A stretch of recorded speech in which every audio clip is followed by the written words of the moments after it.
Jadi kali ini kita mendatangi petani yang telah menggunakan pupuk Sinduaji selama 7 kali pada tanaman gambas. Nah, kali ini kita akan melihat bagaimana respon dari petani tersebut setelah menggunakan pupuk Sinduaji dan bagaimana kesehatan tanaman serta perkembangan tanaman si petani tersebut. Yuk, kita lihat selengkapnya. Jangan lupa komen, like, dan subscribe video ini. Assalamualaikum warahmatullahi wabarakatuh, sedulur tani semuanya sekalian yang semoga diberkahi Allah. Alhamdulillah nih kita hari ini habis aplikasi yang keberapa ini di tempatnya Pak Asin ini. 7. Aplikasi yang ketujuh ya, aplikasi yang ketujuh. Kira-kira gimana kesannya tanamannya? Ya alhamdulillah. Ya. Padahal musim kemarau, panasnya aja kayak gini kita nih ya. Ya. Ini kan sudah tinggi ya, sudah melampaui ajir ya. Iya. Ini terus tambah banyak nih gaweannya. Artinya apa? Ya saya bersyukur karena bisa dilihat sendiri itu daun. Daunnya warnanya warna bagus hijau, ya. Terus batangnya juga mantap. Sehat gitu ya. Bunga pentil lah. Kalau bahasa Indonesia pentil apa ya? Nah, ya, pentil pokoknya. Ya, pentilnya. Nah, itu sudah amprok ya. Merata sudah ya. Merata Ya. di Tadi kita kalau lihat tuh sampai sana tuh udah keluar semua. Tinggal mempertahankan agar hama ini. Ya, hama. Ini gawean juga itu. Ya, itu PR tuh, jangan sampai kita sudah ini ibaratnya ya, kemudian ada pencuri. Iya, ya. Wah, ini alhamdulillah ini agak ada awan itu, agak teduh ya.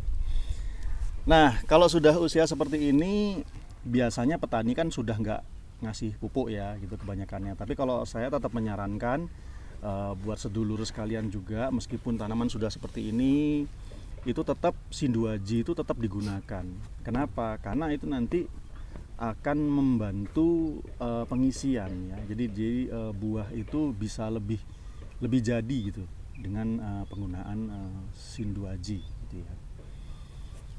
Nanti Sinduaji penggunaan terakhir berarti tetap sama. dosisnya sama. Dosisnya. 1 tangki 30 ml tetap sama. Cuma nanti kan kalau daun lebih banyak seperti ini kan tangkinya yang lebih banyak kan. Oh iya kan, karena kan kalau waktu masih kecil mungkin ini luas lahan ini sekitar 800 hampir 900 meter persegi nih ya. Itu 1 tangki cukup. Tapi kalau udah daunnya banyak begini 1 tangki jelas nggak cukup. Dua tangki ya. Tadi 2 tangki ya. Iya. Terus secara apa namanya? Ini kan 3 hari ya. 3 hari aplikasi. Itu kalau sudah buah agak besar dan selanjutnya produksinya kan ekstra. Itu apakah ditambahi dosisnya aja atau apa namanya? Semakin bisa maju atau bagaimana atau jadi untuk aplikasi 3 hari sekali atau seminggu 2 kali itu sebenarnya sudah cukup sering gitu ya. Nah, tapi kalau memang misalnya secara nutrisi dirasa ini kayak masih kalau ditambahin bisa masih lebih bagus lagi, itu dibuat jadi dosis tadi kan 30 kan per tangki, dibuat jadi 60 itu juga masih bisa. Masih bisa gitu. Bahkan begini, istimewanya tanaman model pare, gambas itu kan dia susul menyusul ya, bunga biasanya keluar lagi. Betul. Nah, kalau misalnya ada tanda-tanda bahwa tanaman itu masih terus merespon, itu terus aja. Jadi bisa jadi kalau yang selama ini mungkin petik hanya berapa kali biasanya? Saya pengalaman dari udah 2 kali ya. Udah 2 kali itu ada 17, ada yang terakhir itu kayaknya 19 kali. Petik. Iya, petik. Nah, itu karena ya oteng-oteng saya juga agak kewalahan. Oh, jadi karena kewalahan ya. Nah, kalau ini karena kemarin kita pakai obat itu ya oteng-otengnya agak aman kan? Serangannya itu maksudnya. Iya, ini tadi oteng-otengnya ini hampir tidak ada. Hampir nggak ada ya. Oke, aman ya. Oke. Ya itu harus kita pikirkan juga. Nah, mudah-mudahan nanti kalau itu diterusin bisa jadi malah lebih dari 19 kali. Oh ya. Berarti pupuk ini memang apa namanya? Kita aplikasi terus ya gitu. Iya, karena kan begini ya. Jadi yang perlu dipikirkan petani itu adalah misalnya contohnya cabai, cabai. Itu dari nanam sampai mulai panen itu kan ada waktu kosong 3 bulan lah ya. Dimana 3 bulan ini isinya perawatan aja gitu kan, karena baru mulai panen kan setelah 3 bulan begitu. Nah, kalau misalnya tanaman ini bisa diperpanjang masa panennya, maka waktu penantian yang 3 bulan ini kan hanya sekali dibandingkan dengan petani ya, misalnya katakanlah sekali nanam nunggu 3 bulan lalu petik hanya 10 kali habis atau hanya 15 kali habis misalnya itu kan. Nanti kalau mau punya petikan lebih banyak lagi, nanam lagi.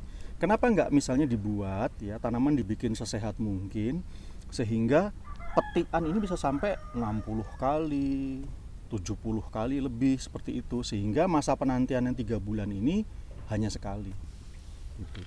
Dan ini memungkinkan karena saya punya petani ya, kita binaan kita itu yang sepanjang tahun. Sudah pernah belum nanam cabai panen sepanjang tahun? Nah, itu sebenarnya bisa gitu ya. Jadi sepanjang tahun tuh panen aja, tapi memang perlakuannya sejak awal ya nggak main-main. Bedengan nggak mungkin setinggi ini, bedengannya harus tinggi. Itu dalam satu tanaman, dalam satu pohon. tanaman. Belum pernah ngalami kan? Belum. Nah, kita sudah pernah punya pengalaman itu. Berapa bulan? Ya, kalau misalnya hanya 15 kali petik ya berarti ya paling cuma 1,5 bulan ya, 2 bulan maksimal habis. Ya, katakanlah dari 0 itu hanya 6 atau berapa? Ya, berarti 3 bulan. Ya, rasional. 2 bulan lah, 2 bulan ya. Seperti itu. Jadi setahun itu panen terus. Ya. Itu memungkinkan buat cabai karena cabai itu kan dia tanamannya berbunga terus. Nah, tapi gini ya, 6 bulan itu pernah saya biarkan, itu keluar tapi kecil. Nah, itu dia makanya. Pernah itu saya. Jadi itu PR-nya adalah di nutrisi. Jadi kalau nutrisinya benar. Ya, memang kemarin itu nggak saya apa-apain. Ya, itu. Karena sudah wis tuwek, kayak kan nggak perlu itu. Kalau nutrisinya benar, itu membuat tanaman cabai itu panen terus sepanjang tahun itu bisa. Tapi kita juga tanamannya nggak boleh asal-asalan. Berarti buahnya juga ideal kalau ideal semua buahnya juga ukurannya layak ideal, jual. layak jual bisa. Nah, kembali ke pembahasan kita tentang gambas ini, insya Allah mudah-mudahan kita juga bisa buat seperti itu ya, karena ini kan ini kemarau ya. Ini terus terang saya melihat bedengannya kurang tinggi sebenarnya. Ini kalau nanamnya di musim hujan ini bahaya gitu ya. Nah, tapi kalau ini kan kita sekarang di musim kemarau, mudah-mudahan aman ya. Nah, mudah-mudahan dari yang tadi petik bisa 17 kali itu bisa lebih panjang lagi. Nah, untuk sedulur sekalian, sedulur tani semuanya dimanapun berada ya, kalau ada yang ingin memperoleh atau membeli Sinduaji ini ya, maka tahapan-tahapannya adalah coba tengok di kanan kiri di sekitar sedulur sekalian, ada nggak kios yang sudah menyediakan Sinduaji. Soalnya memang sudah ada ya, kita itu soalnya bisa jadi di daerah sedulur itu sudah ada yang jual, bisa jadi. Tapi kalau memang misalnya kesulitan, silahkan hubungi admin ya, hubungi admin, nanti kita akan pandu di barangkali di daerah sedulur itu ada yang punya ya, ada yang punya, ada yang sudah jual. Monggo, ada yang jual ya. Nah, atau kemungkinan yang lain adalah kalau memang di tempat sedulur sekalian bersama sekali belum ada yang jual, kita bisa layani dari pusat ya.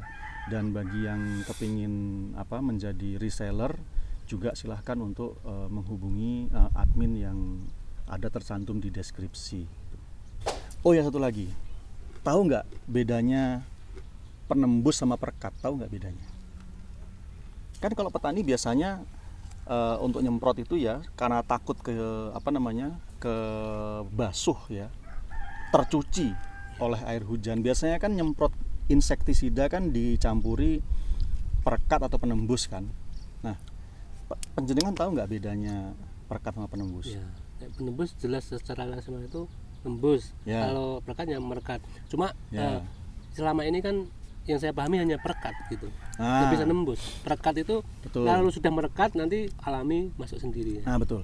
Nah, jadi inilah pentingnya. Jadi petani nggak banyak yang tahu bahwa sebenarnya perekat itu ya, itu kalau terus-menerus di aplikasi itu ada dampak negatifnya, yaitu apa? Dia tuh bisa menutup pori-pori tanaman. Perekat itu? Perekat, baik yang daun maupun buah. Jadi dia karena dia cuma nempel di luar. Itu kalau kita bicara perekat, ya. Nah, jadi penggunaan perekat tuh jangan terus-terusan. Nah, sementara penembus itu kan membuat insektisida atau apapun yang diaplikasikan masuk, ya kan. Tapi cara kerja penembus itu juga ada yang merusak, yaitu apa? Lapisan lilin di daun itu hancur, dirusak sama dia sehingga nutrisi masuk. Nah, kalau yang cara kerjanya seperti ini bahaya. Karena lapisan lilin itu kalau hilang, tanaman atau buah misalnya itu jadi mudah kena patek. Kayak begitu. Nah, jadi bagusnya yang lain bisa masuk mudah itu ya. Iya, jadi masalah-masalah jadi mudah masuk. Nah, jadi yang bagus tuh apa? Yang bagus cari penembus yang dia itu modelnya itu adalah membuat partikel air itu menjadi kecil-kecil. Jadi ukurannya ukuran nano. Nah, karena dia kecil jadi mudah masuk ke dalam stomata daun. Nah, sekarang kita ingin menceritakan daripada petani ya nyemprot insek kemudian beli penembus, ya kan? 2 kali keluar duit kan? Keluar duit. Nah, daripada beli penembus, kenapa tidak penembusnya singkirkan, tambahin duitnya sedikit, beli Sinduaji. Kenapa? Karena di dalam Sinduaji itu sudah ada penembusnya. Jadi daripada petani nyemprot insek saja sama beli penembus, ini anggaran untuk beli penembus ini tambahin dikit, bisa untuk beli Sinduaji, malah manfaatnya banyak. Penembusnya itu? Ada. Apa maksudnya yang dimaksud penembus yang aman itu? Iya, dan di Sinduaji penembusnya penembus yang aman. Jadi tidak ngerusak lapisan lilin daun. Jadi dia modelnya partikel dibuat lembut sekali, sehingga akhirnya mudah masuk ke dalam stomata. Iya, makanya saya mikir, wah, pupuk mahal banget, 1 liter 150. Waduh. Ya. Tapi pikir, waduh. Nah, karena manfaatnya banyak. Tapi kalau melihat ini manfaat yang tadi ada penembusnya, mungkin ada yang lain lagi yang mungkin enggak belum atau ini tercerahkan ya. Itu ya enggak mahal. Insya Allah kalau sudah pernah make, pernah nyoba, pasti akan ketagihan, pasti akan mengatakan bahwa pupuk ini murah. Jadi yang mengatakan mahal itu biasanya yang belum nyoba. Mohon doanya, saya ketagihan ya. Saya ketagihan. Artinya hasil panennya. Artinya mohon doanya hasilnya semoga. Amin. Kita lihat nih hasilnya. Kan kita liput terus tuh ini real testimoni dari petani yang pakai Sinduaji. Nanti panennya seperti apa ya kita sampaikan sedemikian rupa. Oke, gitu. Iya.